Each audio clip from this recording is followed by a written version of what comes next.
殺す。殺し尽くす。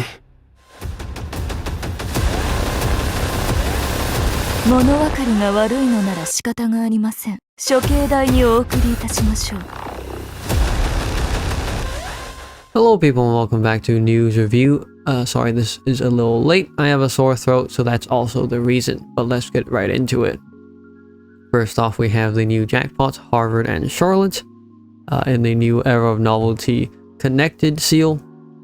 Harvard is a light beast, a beast leader, but not restricted to beasts. Basically, you can put other races in the team without sacrificing the leader skill functionality.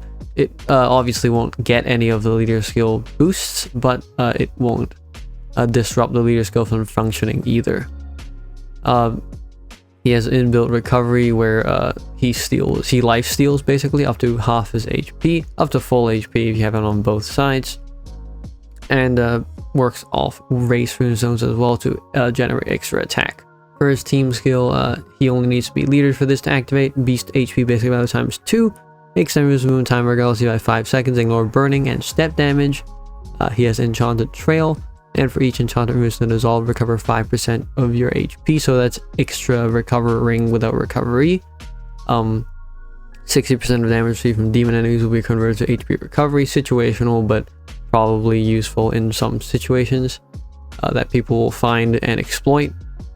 When 8 or more combos are made, team attack times 8. And after dissolving runestones, the first batch of runestones to be dropped will be light and heart runestones of the members' races in the team. And all runestones to be dropped in the first batch will be adjacent according to their types. So this slightly helps with your combos, although it doesn't guarantee any particular amount of combos. And lastly, light and heart also possess 150% effect of all attributed runestones. When the leader is a blood extortioner and Harvard is in the team, Harvard's skill CD -1 for the first 10 waves, Harvard's attack times 3 and ignores enemies' specific damage reducing resistance. And when there is a blood extortion member in the team, 5% of damage dealt by blood extortion members will be converted to HP recovery to the max. Recover HP as much as the total HP of blood extortioner members. For his active, it's CD7, remove frozen runestones, petrified runestones on the combo of the character to generate enchanted runestones of members' attributes, so nothing fixed right there. For 1 round, team attack times 2. Team attack in the next round will be the same as this round. So if you remember, like Zichin from way back in the day, Dark Dragon, kind of the same deal here. These cards are really unique.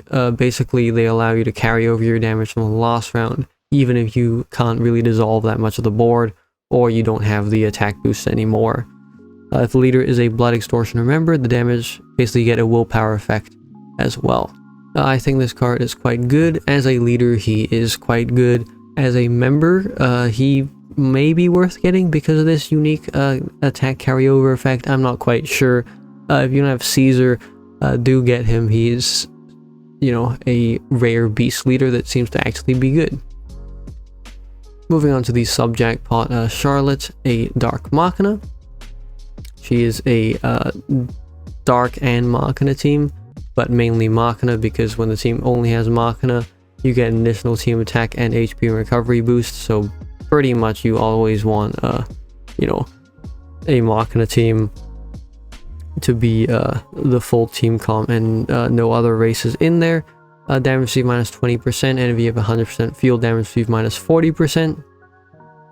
For her team skill, she also works off her own card being a leader only and no need to be an ally. You get 3 seconds of movement time, ignore sticky and laser trap, and at the beginning and at the end of each round, turn the first runestone in each column below Machinas into enchanted dark runestones. 15 combos will be stored each round, to the max 45 combos to be stored, and by resolving 1 or more groups of 6 or more runestones in the first batch, combo count increases by the number of combos stored.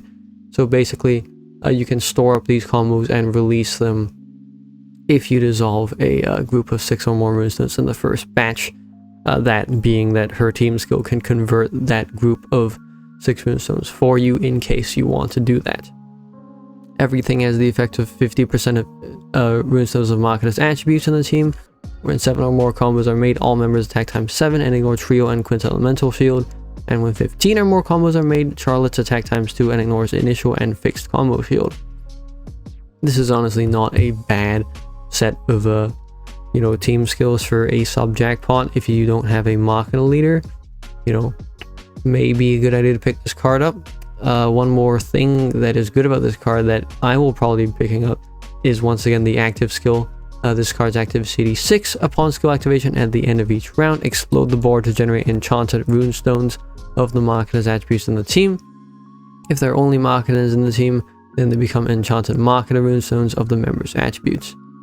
For 1 round, damage received from scorching areas minus 80%. This has no restriction on it. Basically another snow situation from a recent Era of Novelty banner, where scorching areas are just a pain in the ass for a lot of teams to deal with, and having another card that can just straight up ignore them for the most part and have no restrictions is quite good.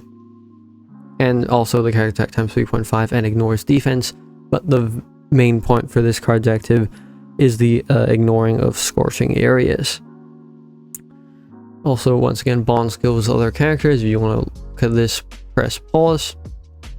There will be a new mission of item gathering, and also probably the second most important part here, probably the other most important part from the new cards is old cards getting buffed. A load of demons are getting buffed. Basically all the ones you can see in this image on screen right now. The most notable one, I mean, all of them will be great. Like the combination characters can combine immediately after entering a stage. The savants just get extra functionality as members, so maybe they can actually be actual members now instead of being garbage.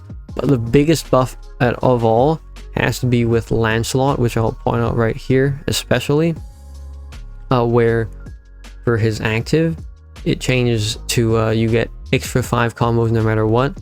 His attack is just times 5 right from the get-go, instead of having to ramp up from you know, some numbers to the max times 5. And then the rest of the stuff stays the same, but for his team skill, now his skill CD just reduces by 5 right after entering the stage, which means you can activate his active right out the gate. And the condition is if there are only Knights of the Round Table members or demons in the team. So basically, if you're running a full demon team, Lancelot just has this OP stat boost right out the gate that you can use. And it's not only attack boost, he also gives you 5 extra combos. This is probably the biggest buff out of all the cards here. There are a lot of other buffs. You can go to the website if you want to see it yourself. And moving on to the Battle Pass card. This is a Dark Dragon. Cthulhu CD4. By tapping a runestone on the magic of elements, you can choose the type of runestone to be turned into Enchanted Heart. For 1 round, heart can be dissolved by aligning 2 or more of them. For each heart dissolve, recover 5000 HP until your HP is full, and if the leader is a dragon, the team will not be poisoned. This card is not that special. It is CD4, that's probably the only thing special about it. Get one just in case, not that you can get more than one anyway, just, you know, in general on the free track. Also has the Dragonware. The Dragonware is not that special, to be honest with you. And lastly, we have the bi-weekly card Luvia, a light beast as well, CD6. The character enters a fatigue state for 1 round. For 2 rounds, the key will be nullified, and the character attack will be lowered to 0. Light members and beasts attack times 1.8, and at the end of the round, if the character is in a fatigue state, the skill stays in play. This card is once again get one just in case. It's just a very minor stat boost that requires you to repeatedly activate the character runestone in order to keep active. Moving on to the celebration events, nothing special here except for the 2 returning ultimate stages of Jerry and Kasuga Sen. Jerry is an OK Machina card. Kasuga Sen is a card that frankly I haven't seen being used or used myself really. But get one of both of them, train up Jerry if you want. Both of them aren't that, you know, used often, but you know, always get one copy of a card if you don't have it already. That is it for this week's news review. Sorry for it being late once again. If you like this, please leave a like. If you have any questions, leave it in the comments below. And if you like this channel, please subscribe, and I'll see you in the next video. See ya!